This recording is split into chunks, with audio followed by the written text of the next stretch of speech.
शस्त्रबंदीची घोषणा करण्याबाबत ट्रम्प यांना नेमका काय अधिकार आहे? खासदार संजय राऊत यांनी हा संतप्त सवाल उपस्थित केलाय। पाकिस्तानचे तुकडे करू म्हणणारे आता गेलेत कुठे? इंदिरा गांधी असत्या तर आज ही वेळ आलीच नसती।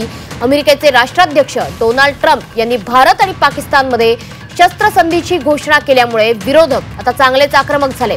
भारत आणि पाकिस्तानमध्ये युद्धविरामाची घोषणा करण्याचा अधिकार डोनाल्ड ट्रम्प यांना दिलाय कुणी, असा संतप्त सवाल संजय राऊतांनी विचारलाय। तर आज इंदिरा गांधी असत्या तर ही वेळ आलीच नसती असं म्हणत संजय राऊतांनी 1971 सालच्या युद्धाचीही आठवण करून दिली आहे। जनतेनं नरेंद्र मोदी आणि अमित शहांचा राजीनामा मागायला हवा अशी मागणी सुद्धा संजय राऊतांनी केली आहे।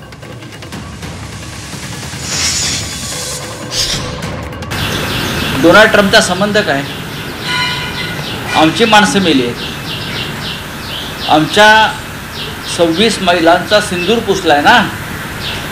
मग ऑपरेशन सिंदूर पूर्ण झाल्याशिवाय ट्रम्प हे मध्यस्थी कोणत्या अधिकारात करताय?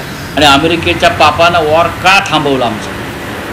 हा त्यांचा पापा असेल, या देशाचा पापा नाही आहे। तुम्ही पापा घेत बसा त्यांचा, आम्हाला काय पडलेलं नाही आहे। पण या देशाची बेआबरू झालेली आहे, या देशाच्या भावना दुखावलेल्या आहेत।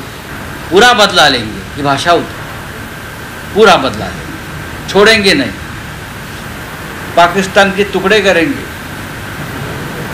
पाकिस्तान के टुकड़े करेंगे। कुठे गेले तुकडे? इंदिरा गांधी असतं तर पाकिस्तान राहिलंच नसतं। 1971 साली पाकिस्तान कुठे राहिलं होतं? पाकिस्तानचे 2 तुकडे करून नवीन राष्ट्र निर्माण केलं आणि पाकिस्तानचं 90,000 सैन्य हे आमच्या समोर, किंवा टीव्ही नव्हते पण आम्ही ते युद्ध पाहिलेलं आहे। आमच्या समोर 90-92,000 सैन्य, जनरल जेकब समोर, माणिकशा समोर, जगदीश सिंग अरोरा समोर, जनरल यांच्यासमोर गुडघे टेकलेलं सैन्य आम्ही पाहिलं आहे। अजूनही ते फोटो आपल्याला मिळतील पहा। हे काय करतायत? यांनी काय केलं? त्यांच्याच पक्षातल्या लोकांनी नरेंद्र मोदींना पदावर राहण्याचा अधिकार नाही, त्यांनी देशाची विश्वासघात केला आणि सगळ्यात आधी अमित शहांचा राजीनामा यायला पाहिजे। आजही ते 6 अतिरेकी सापडलेले नाहीत। ते गृहमंत्री असताना 26 महिलांचं सिंदूर पुसलं गेलं आहे। कसलं ऑपरेशन सिंदूर करताय तुम्ही? अमित शहांना पदावर राहायचा अधिकार नाही।